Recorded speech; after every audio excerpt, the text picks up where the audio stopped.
Hello. Hello. We're Hello. alive online. Wow. Hi, Steam. Hi, Steam. Hello, friends. This is the Romance and Games panel. I'm Nina Freeman. What do you do, Nina? Oh, hi.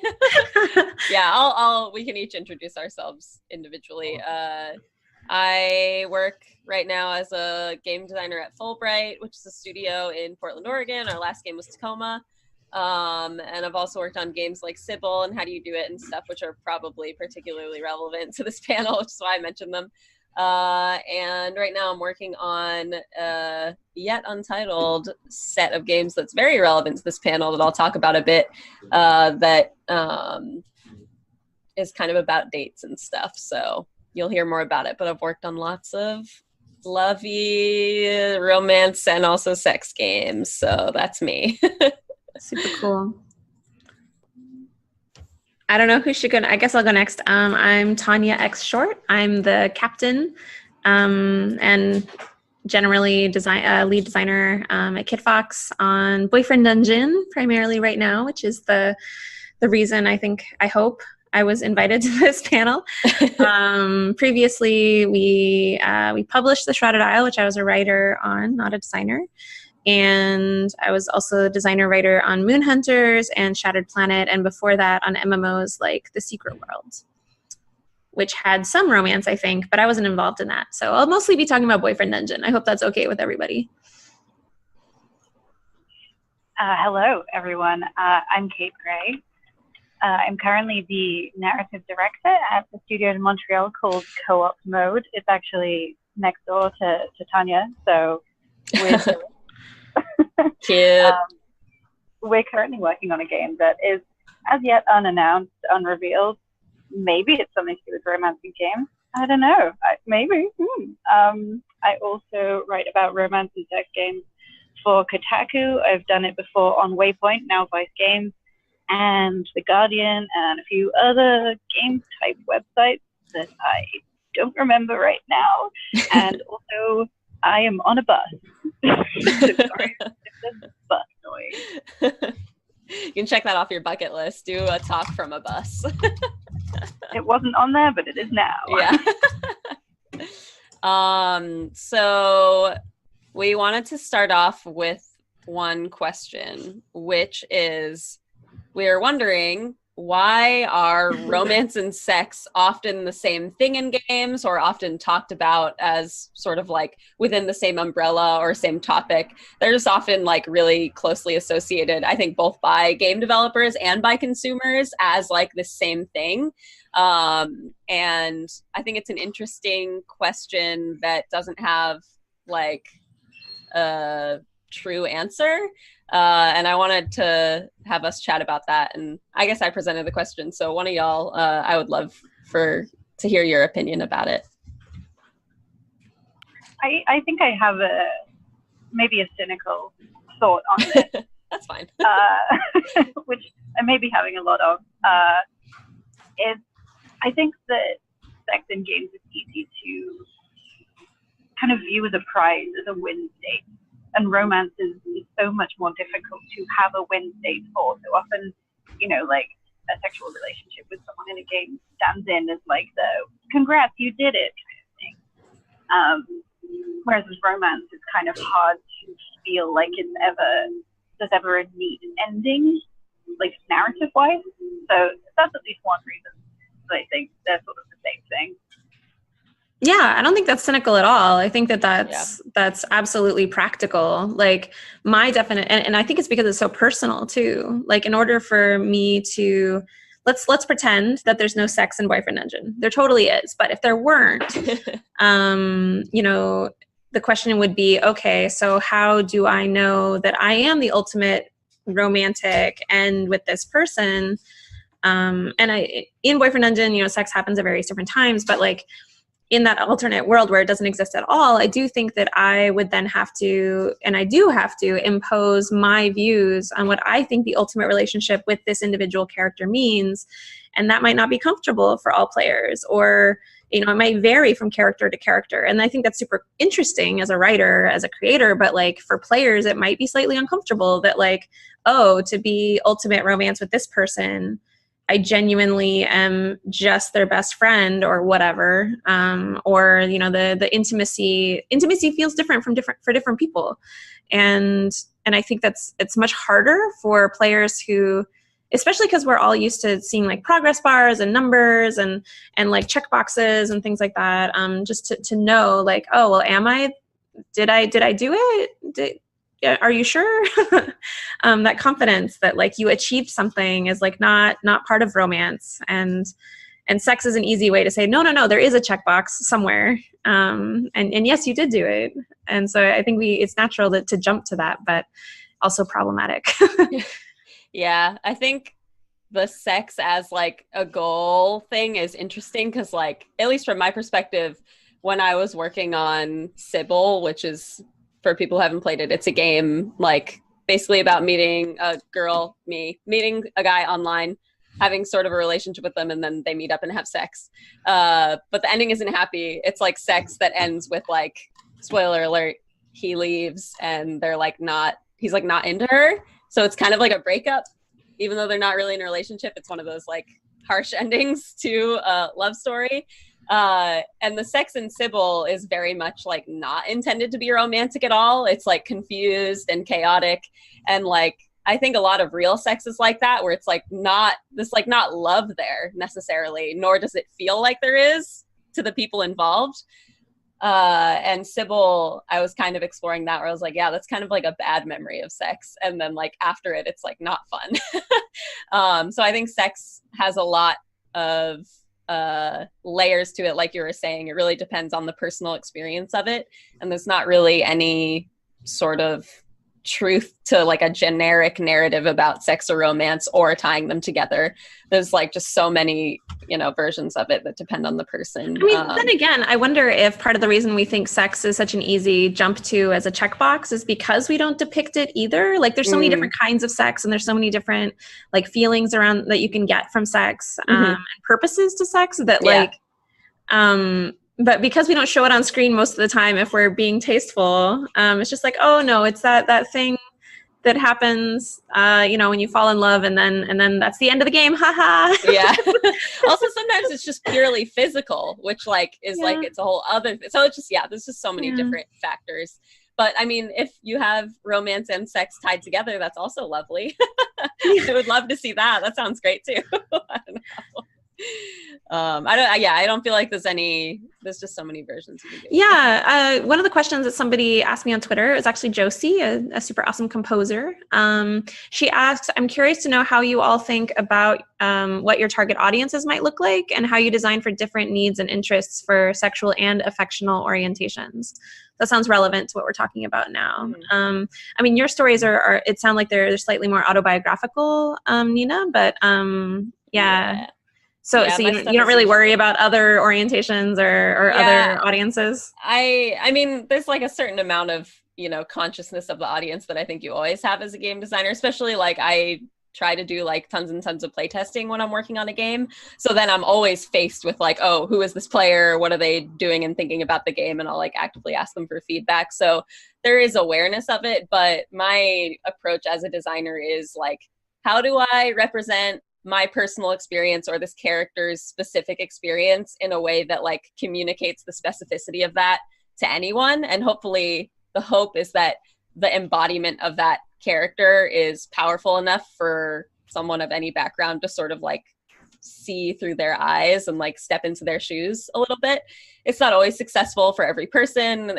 You can't design a game for every person in the end, I think. But I do my best to like, consider it and design the game to like be expressive in that way for sure, as personal as they are. And I don't know if y'all might have very different approaches. I think every designer has a slightly different approach to that stuff. I think I have an interesting perspective on this because I write about the games as much as I design them, or maybe more actually, because I do a mixture of AAA games that feature romance and intimacy, and then smaller indie games, frequently made by actual queer creators that are usually biographical. then they're small, they're focused on that one aspect, and the difference between them is very stark because AAA games like, for example, Dragon Age, which is loud bus noises. Oh god. Dragon Age is, I think, one of the best representations of romance and intimacy in AAA games, but it is still a very basic, sort of easily applicable romance and sort of personality simulator, right? It's you could sort of design your characters, but they usually look pretty similar. They're all sort of able-bodied. I think they're all cisgender, like either straight or bi. And there's not much variation in there because they have to make it like mass appeal, right? So they're just trying to capture this like huge demographic without appealing to anyone in particular. And so it sort of ticks some boxes, but not that many individual ones. And then when you play games that are actually made by people who want to share their individual experience, you suddenly get a much, much wider breadth of those experiences, which makes sense, right? Like if every single person made a romance game, they would all be different. And I think that's super valuable. If anybody wants to check out romance games that might actually represent them or even just give them a better example of how diverse creators are, then that's really where you need to be looking. Yeah. I mean, for us, so far, I haven't worried that much about actual, like, so far, but maybe, we're going to have some consultants and maybe they'll tell me I'm doing it wrong. But so far, like we have, a variety of different weapons. We turn into a variety of different people. And I've been sort of dodging the orientation in some ways because I sort of let all the characters be player sexual. And so it's like, if you want this to be more of a gay relationship, then that's cool. But like, the character will only mildly comment on noticing your gender in the first place. It's more about their personality and their struggle and what they like about you and what you like about them and their personality. But it's not like explicitly about a gay relationship versus a straight relationship or something like that. And I do think that is a little bit cowardly compared to, I'd say, like the way, I don't know, from what I haven't actually played Dragon Age, I have to admit. But from what I understand, different characters have actual orientations, which seems like a really a way to have stronger characterization for sure. Yeah, it's the only one that I know of that does actually give the characters agency in that way, which is something I want to circle back to later on in this conversation. Is sort of non-player character agency. So, we can do that now. Kat Manning actually on Twitter asked well, it wasn't quite a question. She just had giving NPCs romantic agency ! So yeah, I don't know. We could talk about that.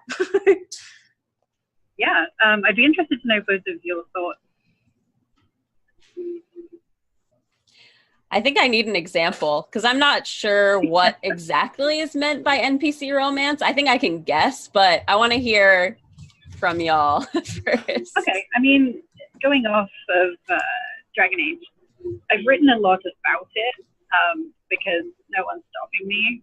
But That's there awesome. are a couple of characters. There are actually like pretty much every character in Dragon Age Inquisition, which is the latest one from about 2015. They have preferences. They have actual sexual orientation. So one character is only interested in men. One character is only interested in women. One character is only interested in elves, who are women. So super specific. And it's the only game I've actually played where player characters can say no to the player. Sorry, non-player characters can say no to the player. And my question, I think, going off Kat's sort of question, is how do you give non-player characters the agency to say no, like real humans or elves or whatever would, without taking something away from the game or taking something away from the player, making it less fun to play? I don't know if you have any answers to that. I am not sure. I mean, I'm sure there's a system that you could make that focuses exclusively on that. I'm trying to think if there's any that I've like played like that. I mean, I've played like a ton of, just as a fan, like Otome games. And I'm trying to think if there was any like storyline where I was ultimately denied. I feel like the bad ending in a lot of those games is like you die or something like really melodramatic that doesn't have to do with being denied like by your love interest, which is kind of interesting if you think about it. Yeah, there are a lot of dating games where they'll say no until you tick the right box, right? Yeah, for sure. But with Dragon Age, it's like, it's not a box you can tick. You're not. They don't want you. Yeah, I mean, I guess for me, for like, it would, so in Sybil, you do get rejected at the end, but it's part of like the core of the story, and there's not like, there's no boxes being ticked, it's just what the story is, and you're just sort of like performing it and are a part of it. So I think that's one valid way to do it, is to like provide enough context for why a rejection is happening or why the other character is behaving the way they are, while also giving the player just enough agency to make them feel involved in it. So in Sybil, there's no branching narrative or anything. You're just given sort of like the mechanics to embody her by like using the main character's computer and looking through her things, and all these things serve to give narrative context so that the player can understand why in the end the character is rejected. So I think that's one possible approach to that, that can allow for some specificity, is like not worrying so much about like the mechanics being about choice and more about them being about performance, because I think performance in games is like equally as interesting as just like branching narrative, and both have a lot of overlap too, of course. But I'm really interested in games that, explore performance without giving the player the opportunity to like make explicit choices as the character, if that makes sense. Yeah. I mean, I think it would be really interesting, like, for example, in something like Sybil, if like, you know, depending on how you're playing alongside your boyfriend in the game, like, you know, you influence the way he plays or whatever, but is that really like relationship agency? Probably not. As soon as Kate asked about agency, I mean, the first thing I thought of was there was a storyline I was deeply uncomfortable with, actually, in Mystic Messenger, where I was into this guy and it seemed like he was into me, and then he was like really concerned about my purity and he like locked me in my room or something. Oh god. And it was like and like theoretically it like resolved in a way where I sort of, in order for it to finish, I like had to forgive him for that, but at that point I was like, nope, we're done, like that's never gonna work. And so it felt like they gave him agency more than me. And that was definitely not pleasant. But yeah, I haven't quite figured out a way for boyfriend dungeon characters to reject you in a way that feels good. It's difficult. Or that feels realistic. Is that? Yeah, exactly. Yeah. Although I mean, this is another, topic, but I am concerned with making things feel good as well. Like for Boyfriend Dungeon, like it's a silly game and it's a sincere game, and I want the characters to feel, like intriguing and well written and human, but at the same time, like I'm not telling an autobiographical like story. Like this is sort of a fantasy, an escapism type game, and so like trying to balance those two has been really hard. I don't know if you guys have any feelings on that. Like if I should, maybe I'm being silly by prioritizing the feel goodness of Boyfriend Dungeon, but I do feel like it's what people want from that kind of game. I think they want their boyfriend swords to at the end of the day, like generally, maybe there'll be an exception, but generally to have a happy ever after eventually if they try hard enough. I don't know. Yeah, I've been thinking about this a lot lately because like I've been talking about Sybil a bunch, which is a romance game that has a sad ending. Like no matter what, it's just sad. And lately I've been working on this like collection of games about my boyfriend and I and like dates we went on early in our relationship. One of them is Beach Date, which actually is out, where you basically play as me and we're at the beach, and you can like pick up sand and like pour it all over him. And like there's also a bottle of wine, and you can pour it all over him, and like you can pour chips all over him, and it's really silly. It's all like Awesome. kind of the humor of the situation while also trying to evoke some like intimacy. And I've been working on that, and it feels really good because like before this, I don't know, like working on Sybil, and like it's like a game about a sad romance. I felt like I was noticing around me a lot of other like indie creators doing a lot of like similarly kind of more like sad, serious games about romance. And sometimes I'm like, oh wait, maybe there's actually not enough like games that are just looking at romance as being like a humorous, playful thing, which it can be. So I've been excitedly sort of exploring how to evoke romance through humor. And I think that that is something that like a lot of otome games are really good at that kind of thing. So I've been inspired by that. But that, I don't know if y'all have like romance games that you're into that are more looking at it through like a humorous or light lens. But I've been really interested in that kind of work lately.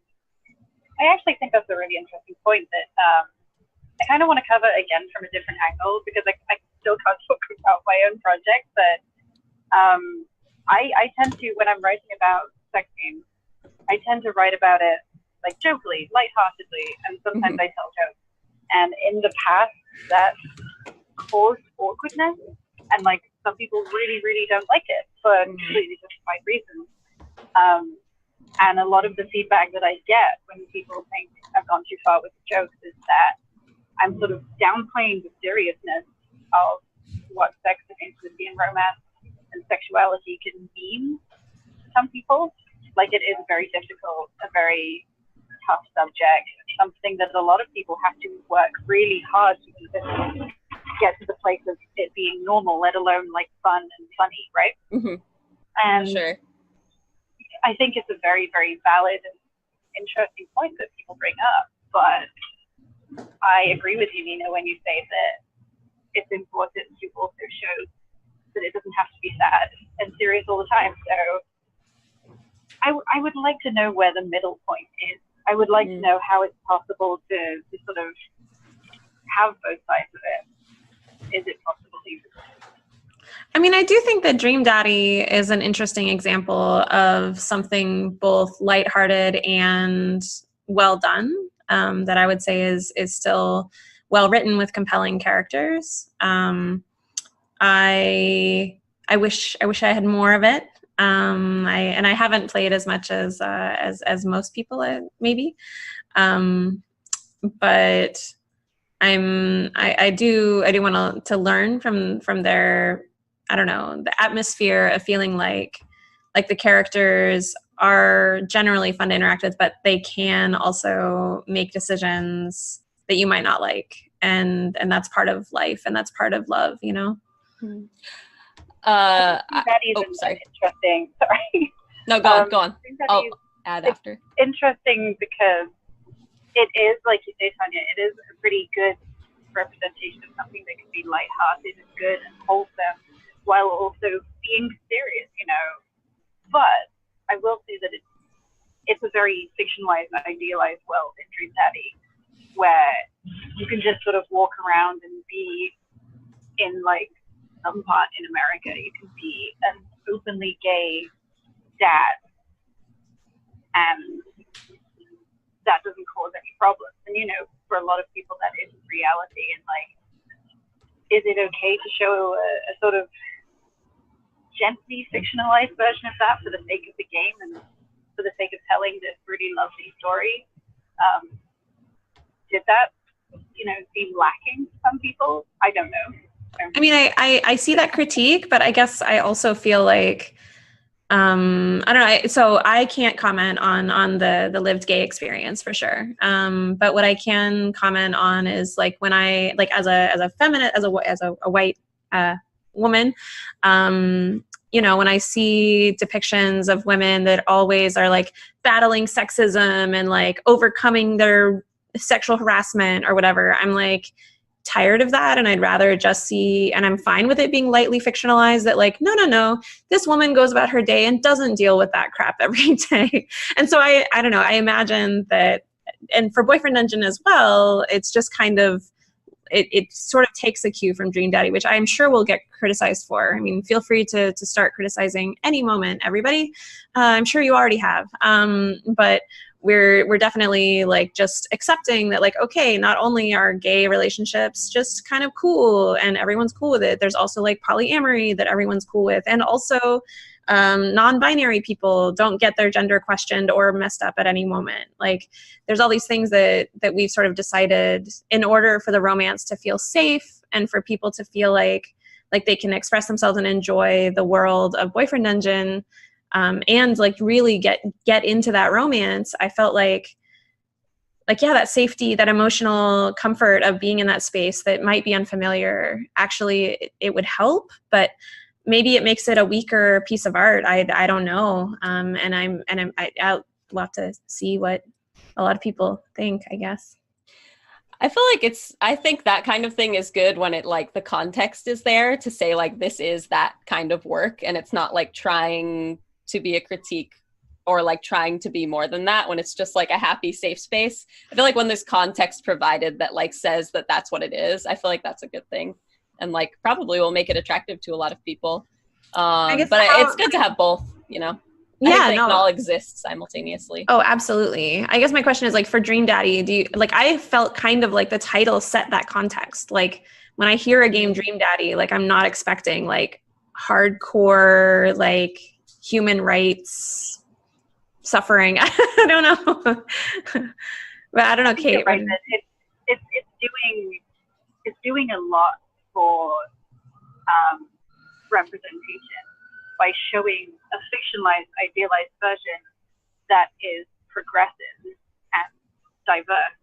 And I think that I totally agree with you. I threw the question out there as a kind of devil's advocate thing, honestly, because I wanted to know what you both thought.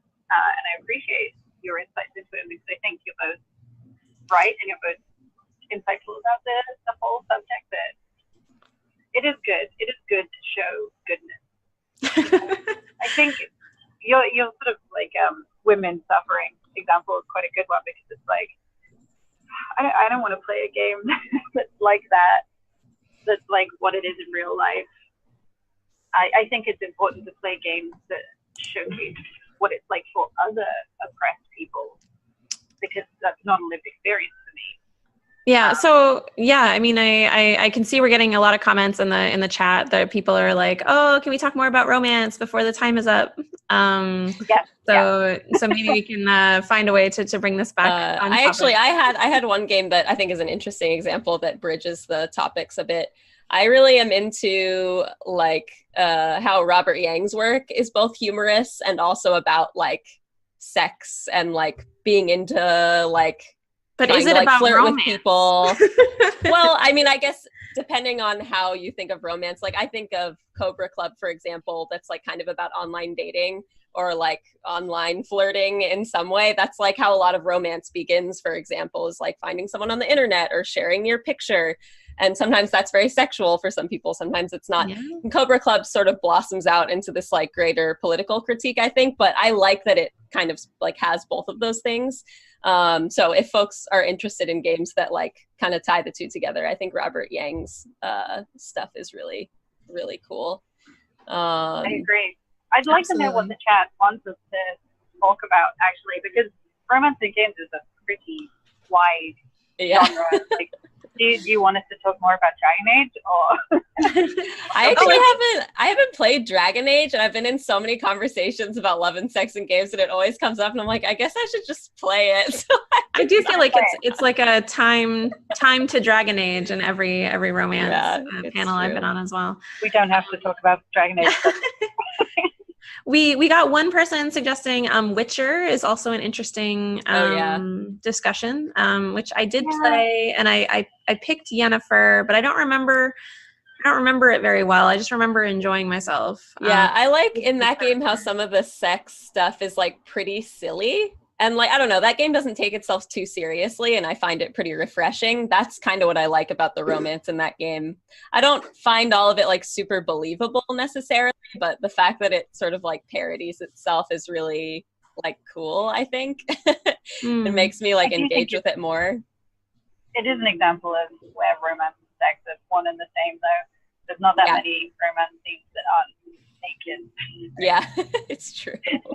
But I feel like some of them are so ridiculous that it kind of feels like the developers are being self-aware about it. I don't know if they are or not because I didn't work on it, but as like a player, I was like, okay, this is funny. But yeah, I'm trying to think. I like that The Witcher, the romance themes are the very, very few moments of levity that Geralt actually gets. Like, the rest of the time he's like killing witches or bringing people back from the dead by accident, and then like he gets to have a nice time with Yennefer or the other one that I forgot.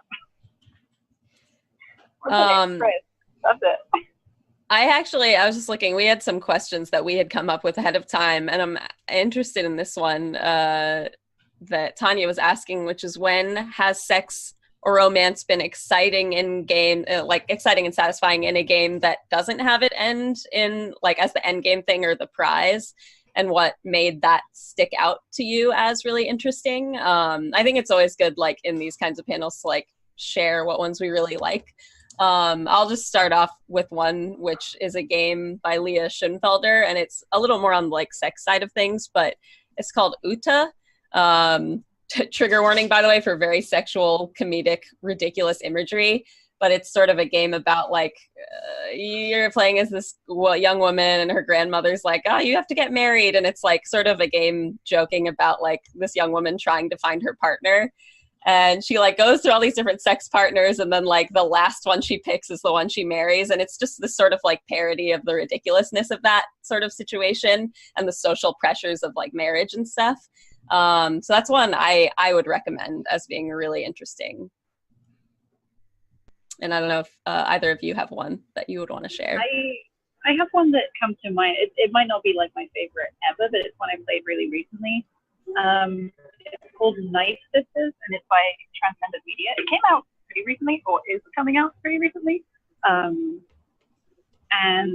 it's a black and white visual novel that's sort of gently BDSM flavored, I guess, but not like full lady killer in a bind stuff.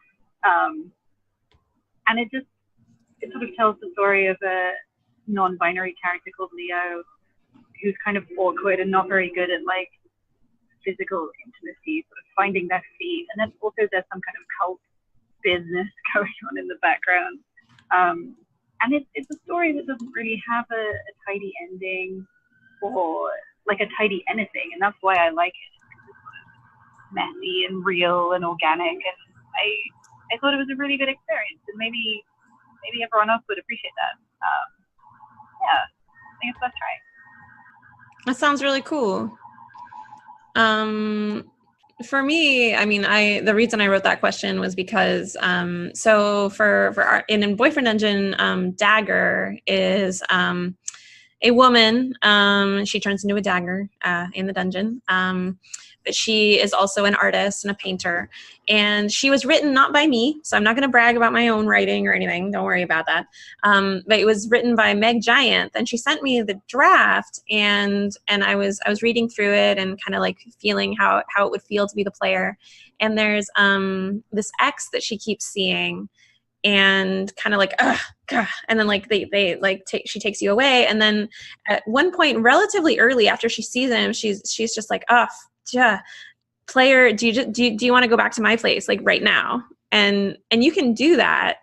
And these are spoilers, I guess, a little bit, but it's fairly early in her plotline. And it's not like there's a right or wrong answer, but you definitely experience emotionally like why is she really frustrated right now, and like she talks to you a little bit differently afterwards because she kind of feels bad about like using you that way, and it's kind of a really nice moment actually. I mean, we'll see what people think. Maybe it's just specifically written for me, but I thought it was a really lovely scene, and I don't know, it's kind of like whether you say no or say yes, like it doesn't ultimately determine your relationship. It's more just like this different bump in the road depending on what experiences you have together. And I thought that was a really nice way to handle it. Yeah, I like when a romance in a game is built out of like many moments, and like if it's a game that's like sort of more driven by player choice, when it's like many choices that layer on top of each other, because I think that mirrors somewhat what real romance, like a part of real romance, is that like it's made up of many moments, not just like one big decision. And that makes me think, I was just glancing at the chat and people are mentioning it would be interesting to hear like about designing specifically for these kinds of romance narratives. And hearing you say that sort of reminded me, like, I guess for my approach personally, since I'm not really making games that have like player choices or like dialogue choices kind of things, when I'm designing for romance, I often think about it from the perspective, like, what's this one moment, maybe one moment in a romantic relationship that I want to explore. For example, like beach date, it's like a date at the beach where we're playing in the sand together. And then I think, what are the unique moments and like conditions of that moment even happening? Like, what am I physically doing in that, at that point? Because a lot of romance happens, you know, between two people who are physically present, or maybe it's over the internet, and there are like, you know, a lot of specificities to how the romance is playing out. And I think it's important to think about like those little things that lead to romance and how you can explore them through mechanics. So like in Beach Date, I was like, oh, pouring sand on each other was this like sort of romantic thing we were doing. And that's a game mechanic also. So thinking about how you can use romance sort of like, it's kind of like in a role-playing way, but you're drawing on real lived romance as a way to find mechanics. Even if it's not like verbal, it can also be a physical thing. That isn't necessarily sexual, but is evoking intimacy. And I think that's one approach that you can have. Yeah, I gave a talk at GDC this year as part of the narrative innovation panel, I think it's called, a narrative innovation workshop. And it was about making our dungeons intimate, and about how kind of it was actually difficult to figure out at first. It was kind of backwards of how to have like experience points and power levels kind of combined with intimacy levels and relationship rank ups and things like that. But lately what I've been thinking about more is that in relation to this, is that relationships are really about spending time together and like growing that trust over time, right? And so for us, the question has been like, okay, you're wielding your partner. your partner is literally in your hand for like hours, like fighting monsters. And so like, other than them talking to you, like, are there other things like doing combos with them or boss fights or like something that can somehow make that time spent together more meaningful, even though they're literally being, well, I mean, objectified is like more abstract. They are literally objects. And so it's sort of an unsolved question on our side. Like I'm still kind of mentally like thinking it through as we are in the middle of production right now. But if anyone has any great ideas about spending time with their, I mean, there's obviously sharpening and like oiling and whatever for your weapon lovers, but I mean, that shouldn't really happen in the middle of the dungeon either. So anyway, we'll see. Maybe there'll be like a sharpening, oiling mini game or something we figure out later. I really like that you're thinking about, I think like trust as a part of romance is really interesting. And actually, I haven't heard that word used in a lot of these conversations. I think trust and collaboration are two really interesting things to explore. Reminds me of Naomi Clark's game Consentical, which is very much like a collaborative consent-based game mechanically. Yeah, that stuff's really interesting. I don't know if Kate had any thoughts with this. Yeah, I do. For me, one of the most interesting things about a relationship dynamic in real life is being good at it. Like, it's hard sometimes. Like communication and trust, like you say, and like providing for your partner without giving too much of yourself or taking too much for yourself. And I think that's actually quite an interesting mechanic in a game, but it's really hard to do. Like, if you give a player the choice to be nice or to be kind of an asshole to someone, of course they're always going to be nice. Why wouldn't they always be nice, right? And so you have to give them compelling reasons to be bad at the relationship so that it feels like they're actually getting something. You know, like, if you're just nice to someone and you put in kindness points and then you get out a relationship, like, that's not fun. Like, that's not a game. We've got many games like that, and they're all kind of terrible. Not all terrible, but mostly terrible. or at least they're one experience, but they're not really representative of what it's like to be in a relationship, to work with your partner towards getting better at helping each other. But yeah, it is tough. I don't know exactly how to make the player sometimes be an asshole. Well, for us, we haven't successfully had any situations where we make the player be an asshole exactly, but we have introduced times when. Can you guys be quieter? Where the character, like the nice thing to say would be a lie, and then if you do that, the character notices and calls you out on it or something like that, and that kind of helps. But it is difficult because, and especially because I feel like different people should also have different tastes. Like for me, I do want a partner that's kind all the time, but I don't want them to necessarily be nice all the time. Like I want to have a more interesting conversation than just them giving me compliments all day. And so like, yeah, how do I communicate that balance? I don't know, like, especially with, hard-coded mechanics or something. Yeah, I mean, one thing that I'm really interested in is a sort of, I guess, a barrier for the player and the player character is finding it difficult to be vulnerable, which is a problem a lot of us have, I think. That sometimes you don't want to tell people, especially someone you've just started dating, exactly how you feel. And it's kind of scary to tell someone that you feel anything at all. And you have to sort of set the player up with the same worries and frustrations and flaws as the player character in a convincing way, so that they want to act in the way that the player character might, if you've got like a predefined player character. This is making me think, at least because I'm thinking about some of the like date games that I've been working on, the vignette games that I've been mentioning, and I feel like a lot of, even just us talking now, a lot of the many romance games are like about the beginning of a relationship, or like how to sort of, forge love from nothing, like how to find your way into a relationship. And there's actually, I think, less games about like being like deep in a relationship, or like, for example, like a married couple or something. I don't know. I'm thinking about, you don't see that as often. And I know I was thinking about that when we started these like date vignette games, and I was like, oh yeah, I'm kind of interested in thinking about like, the subtleties that you two were just sort of referring to, of like being in it, and like things maybe not always being nice, but being more complicated, because relationships get more and more complicated over time, I think, even as we're building trust. Sometimes there's moments where trust is broken, but you still love each other and it's deep in the relationship, and that's complicated and messy. And I'm interested in thinking about romance from that perspective, where it's like well past the point of it being new. I think that would be an amazing like role-playing game, like a tabletop role-playing game, if you both play either side of a married couple. That's all I have to say. There's a really cool 2-player tabletop role-playing game called Star-Crossed, where you two build characters that are like sort of forbidden loves for some fundamental reason, and then I think it's like an hour long, but you have like this 3-act play that you do together to like see what tragedy unfolds as a result of you trying to get together. And I love that. Yeah, it seems super cool. I haven't played it, but I backed it, I think.